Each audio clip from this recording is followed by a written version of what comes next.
नमस्कार, आप देख रहे हैं जोहार झारखंड और मैं हूं आपके साथ विभा उपाध्याय। और इस वक्त बड़ी खबर रांची से आ रही है, जहां जेएससी के स्विमिंग कोच की मौत हो गई है।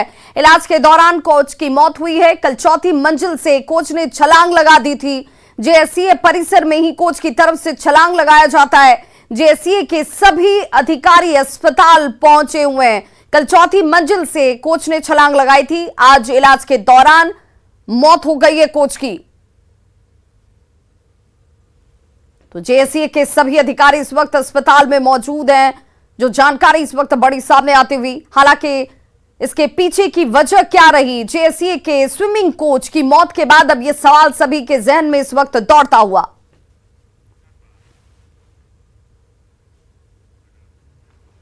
झारखंड से महिला उत्पीड़न की दो बड़ी खबर, जिसमें लोहरदगा में एक आदिवासी महिला से रेप का आरोप है, तो दूसरी तरफ गोड्डा में एक युवक आदिवासी महिला को शादी के लिए धर्म परिवर्तन का दबाव डाल रहा था। सवाल यही कि झारखंड में आखिर ये हो क्या रहा है। लोहरदगा में आदिवासी महिला से रेप, गोड्डा में युवती को धर्म बदलने की धमकी। झारखंड में ये क्या हो रहा है? लोहरदगा के कुडू थाना क्षेत्र में एक आदिवासी महिला के साथ दुष्कर्म और मारपीट का मामला सामने आया है। महिला का आरोप है कि सुल्तान अंसारी नाम के युवक ने उसके साथ बदसलूकी की और फिर खेत में ले जाकर उसके साथ दुष्कर्म किया। यही नहीं, सुल्तान अंसारी ने महिला को जान से मारने की भी धमकी दी। रेप का आरोपी सुल्तान अंसारी खुद को NCWC नाम की संस्था का जिला अध्यक्ष बताता है। लेटर हेड पर कांग्रेस नेताओं की फोटो भी है। हालांकि NCWC का कांग्रेस से संबंध है या नहीं, ये अभी साफ नहीं है। फिलहाल पुलिस सुल्तान अंसारी को ढूंढ रही है। रेप का मामला गोड्डा से भी सामने आया है। आरोप है कि रेप का आरोपी अकरम आदिवासी युवती पर शादी के लिए धर्म बदलने का भी दबाव बना रहा था और रेप के बाद अकरम ने भ्रूण हत्या के लिए युवती को दवा भी खिलाई थी, जिसकी वजह से बच्चा युवती के गर्भ में ही मर गया। मृत बच्चे को डॉक्टर ने ऑपरेट कर बाहर निकाला।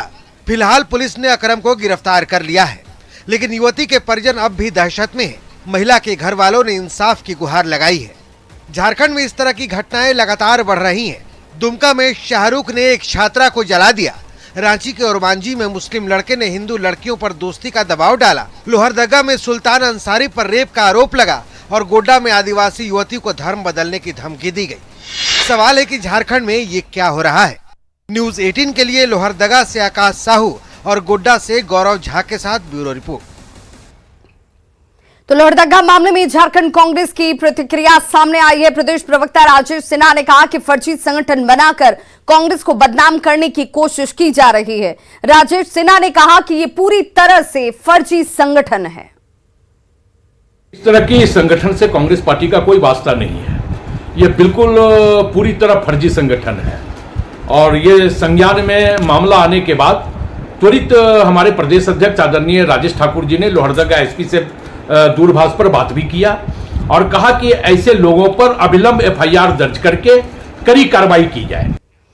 रांची के ओरमांझी थाना क्षेत्र स्थित प्रोजेक्ट +2 हाई स्कूल सदमा में बवाल की जांच अब भी जारी है। पुलिस ने 4 आरोपियों को धर दबोचा है, वहीं एक आरोपी अब भी फरार है। वहीं बीजेपी प्रतिनिधि मंडल ने स्कूल प्रबंधन से मुलाकात की। ओरमांझी मामले में 4 गिरफ्तार, मुख्य आरोपी अब भी फरार।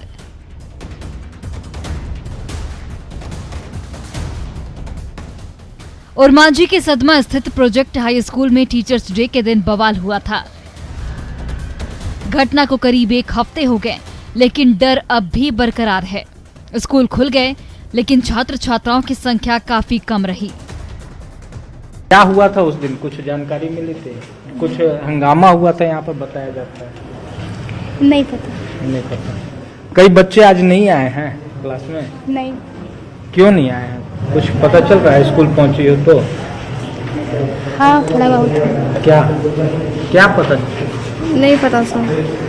तो यहाँ पर तमाम लोग जो हैं, बच्चे हैं, डरे हुए हैं, ज्यादा कुछ बोलना नहीं चाह रहे हैं। और मांझी झारखंड के किसी दूर दराज इलाके में नहीं बल्कि राज्य की राजधानी रांची का हिस्सा है। बावजूद इसके छात्रों के चेहरे पर दिख रहा डर कई सवाल खड़े करता है। स्कूल के प्रिंसिपल ने भी सुरक्षा की मांग की है, जबकि स्कूल के क्लर्क का कहना है कि जब तक मुख्य आरोपी फिरदौर अंसारी गिरफ्तार नहीं किया जाता तब तक डर बना रहेगा। इसलिए हम चाहते हैं कि यहाँ पर जो भी खाली है वहाँ पर मेल टीचर दें और बाउंड्री वॉल कराएं और सुरक्षा की व्यवस्था करें। था तो बाउंड्री से चढ़ के यहाँ पे प्रोजेक्ट कंप्यूटर सारा चीज चोरी हो गया और अभी भी अगर हम यहाँ पे अगर नहीं रहेंगे ना तो यहाँ पे सारा चीज चोरी हो जाएगा। वहीं इस मामले पर राजनीति भी शुरू हो चुकी है। मामले को लेकर बीजेपी के प्रतिनिधि मंडल ने स्कूल प्रबंधन से मुलाकात की। प्रदेश बीजेपी अध्यक्ष दीपक प्रकाश ने सरकार पर भी निशाना साधा। उसका भतीजा ये कर रहा है और जो अध्यक्ष महोदय कौन रशीद अंसारी का संबंध सत्ताधारी दल झारखंड मुक्ति और मोर्चा और कांग्रेस के साथ है, इसलिए पूरी तरह से उसको बचाने का भी प्रयास किया जा रहा है। एक धर्म विशेष के उचक्के लड़कियों से फोन नंबर मांगते हैं, बात न करने पर अगवा कर लेने की धमकी देते हैं, हथियार लहराते हैं और फिर शिक्षकों से भी मारपीट करते हैं। सवाल है कि क्या रांची पुलिस का खत्म हो गया है इकबाल? क्या अपराधियों और उचक्कों में नहीं रहा कानून का खौफ? न्यूज़ 18 के लिए रांची से ओम प्रकाश की रिपोर्ट। और रांची से बड़ी खबर इस वक्त जहां नामकुम में भालू का आतंक देखने को मिला है। लाली इलाके में भालू ने हमला कर दिया है। भालू के हमले से एक व्यक्ति जख्मी बताया जा रहा है। डॉक्टरों ने रिम्स उसे बेहतर इलाज के लिए रेफर कर दिया है। जंगल की तरफ ये शख्स जा रहा था जिस दौरान भालू की तरफ से हमला किया गया।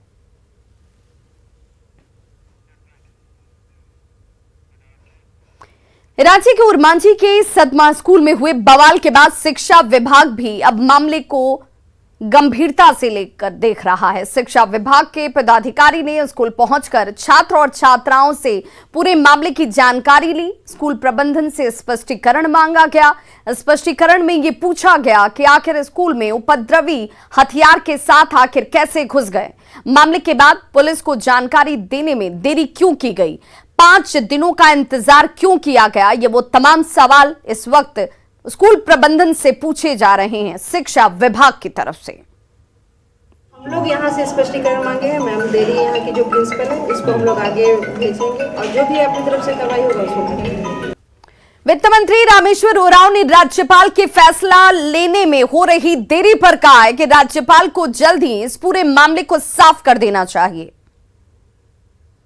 मेरे ख्याल से 2-3 पक्ष हैं, एक सत्ता पक्ष, दूसरा विपक्ष और तीसरी जनता जो हमारी मालिक है, सबकी मालिक है। केंद्र सरकार की मालिक है, झारखंड सरकार के, सभी राज्यों की सरकारों के मालिक है जनता। यहाँ पर जनता को बताना जरूरी है कि कमीशन ने क्या कहा है और मैं ये उम्मीद करता हूं कि गवर्नर साहब जनता की आवाज को सुनेंगे।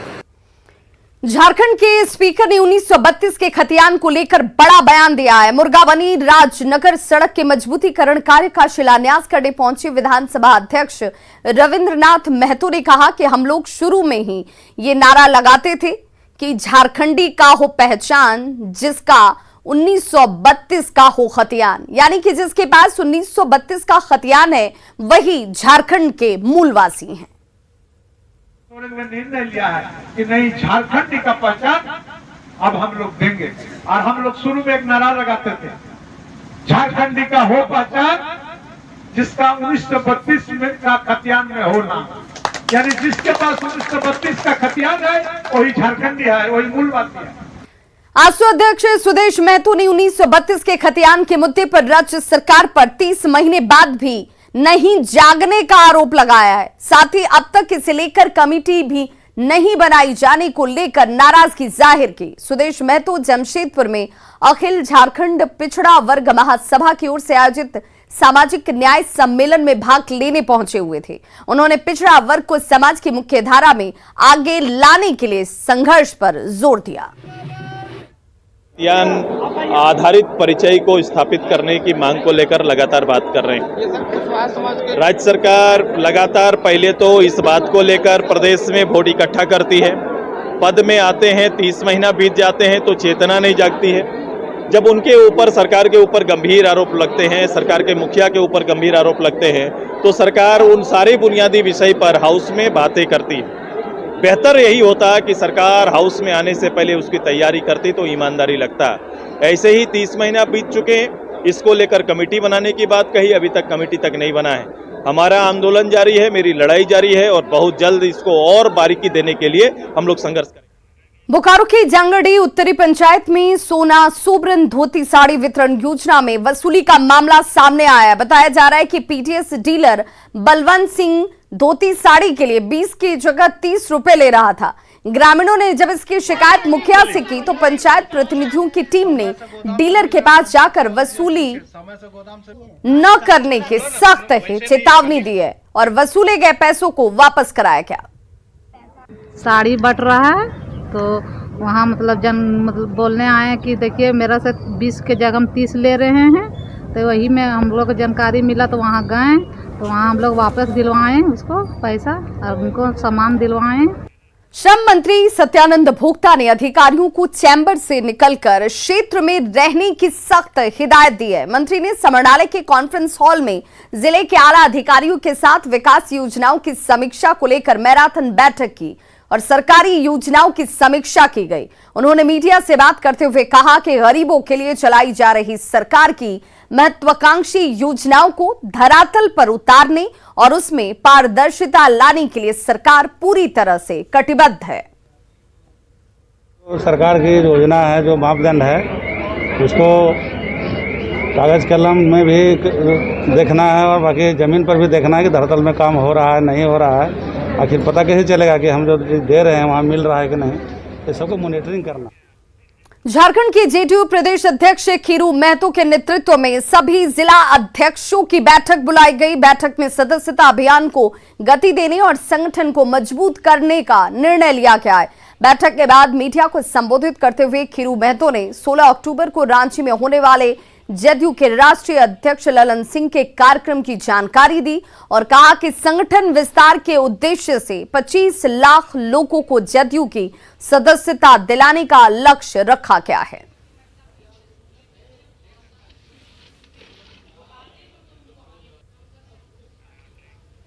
मुख्यमंत्री हेमंत सोरेन आज नई खेल नीति का विमोचन करने वाले हैं।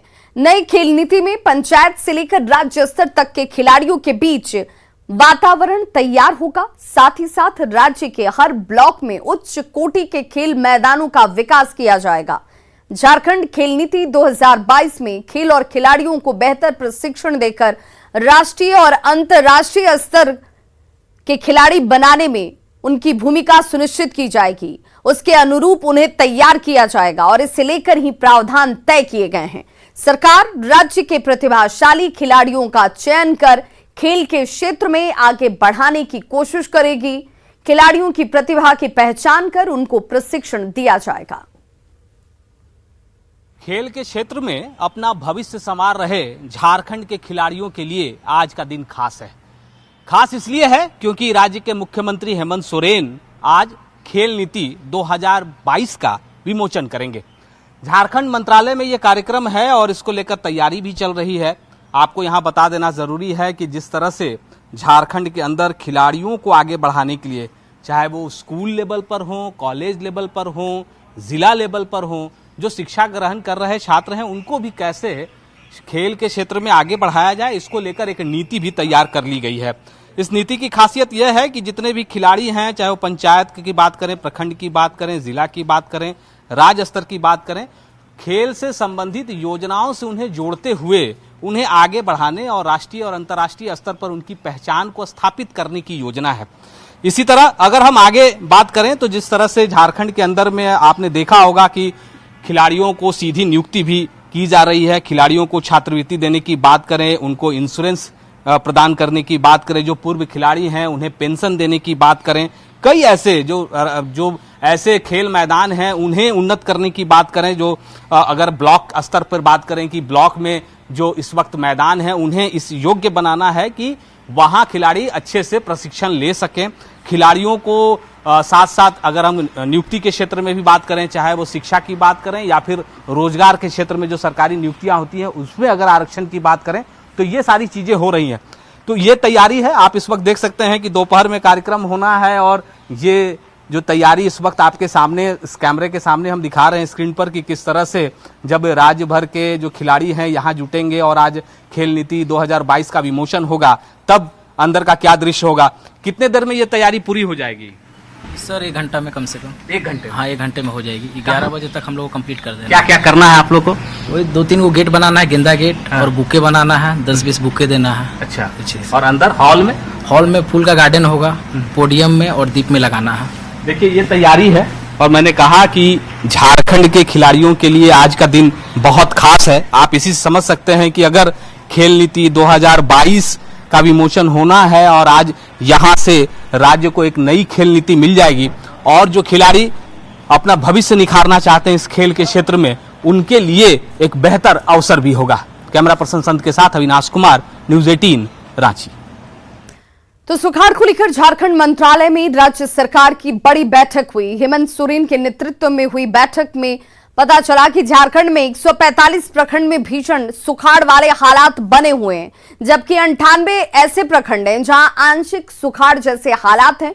मुख्यमंत्री हेमंत सोरेन की उपस्थिति में आपदा प्रबंधन प्राधिकार की बैठक में यह हकीकत सामने आई। वैसे हेमंत सोरेन सरकार अक्टूबर के अंत में सुखाड़ को लेकर केंद्र सरकार को अपनी रिपोर्ट सौंपने वाली है और सुखाड़ को लेकर मुआवजा राशि का दावा किया जाएगा। बैठक में ये बात सामने आई कि हर चौथे साल राज्य को मौसम की मार झेलनी पड़ रही है। बैठक में हेमंत सोरेन सरकार ने सुखाड़ से निपटने के लिए कई तरह के कदम उठाने का निर्णय भी लिया। इसके तहत पलायन को रोकने के लिए हर गांव तक रोजगार सृजन का लक्ष्य रखा गया और इसके साथ ही मनरेगा के तहत 5 योजना को हर गांव में शुरू करने का फैसला किया गया।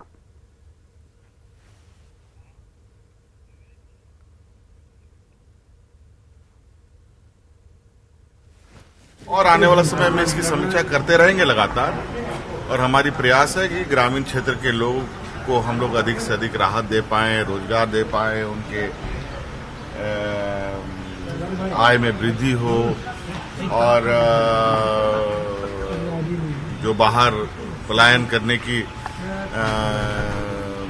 कोशिश कम हो, पलायन ना करे, इसको लेकर हमारा प्रयास है कि उनको रोजगार उपलब्ध कराने का। इसलिए बड़े संख्या में कई योजनाओं को लेने का हमने निर्देश दिया है और इसमें समय समय पर जो चीजें करनी है उन सब चीजों को, आप जैसे पेंशन वगैरह है, पेंशन को भी हम लोगों ने 1 महीना पहले अब देने का निर्णय लिया है और कई ऐसी चीजें हैं। भारी बारिश का प्रकोप झारखंड के कई जिलों में देखने को मिल रहा है। बारिश की वजह से आम जनजीवन अस्त व्यस्त है। लगातार बारिश से ग्रामीण इलाकों में कई घरों में दरारें आ गई हैं। ये तस्वीर इस वक्त आपके टीवी स्क्रीन पर रांची के हिनू इलाके की है, जहां बारिश से पूरा घर तहस नहस हो गया। इस घर में एक महिला और 2 बच्चे और एक दिव्यांग बुजुर्ग रहते हैं, जिनके पास घर के अलावा और दूसरा कोई सहारा भी नहीं है। ऐसी विपदा में ये परिवार बेहद परेशान है, लेकिन प्रशासन की तरफ से अब तक इन्हें कोई मदद नहीं मिली है। आपको बताते चलें कि रांची समेत प्रदेश के कई जिलों में 14 सितंबर तक भारी बारिश का अनुमान है। और ये तस्वीर इस वक्त आपके टीवी स्क्रीन पर, जहां पर घर पूरी तरह से टूट चुका है और ऐसी परिस्थिति में घर के अंदर रहने वाले लोगों के सामने बड़ा सवाल कि अब जाएं तो जाएं कहां। प्रशासन की तरफ से अब तक कोई मदद नहीं मिली है, हालांकि मदद की गुहार जरूर लगाई जा रही है। तो खबरों का सिलसिला लगातार जारी है, आप देखते रहिए न्यूज़ 18 बिहार झारखंड। यहां खबरों का सिलसिला कभी नहीं थमता।